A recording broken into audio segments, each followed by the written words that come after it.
আচ্ছা বলো, তুমি কোনো খাবার খাচ্ছ আর সেই খাবারে কেউ থুতু দিয়েছে বা থুতু দিচ্ছে, তুমি জানছো দেখছো, সেই খাবার তুমি খাবে? খাবে না তো।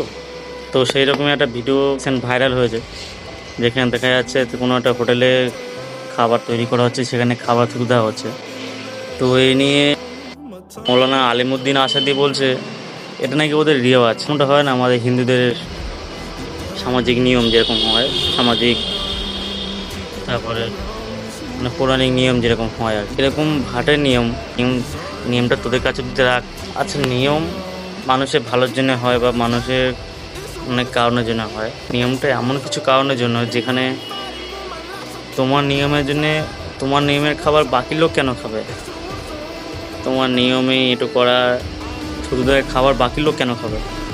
এটা কি ধরনের মানে মেন্টালি ডিসঅর্ডার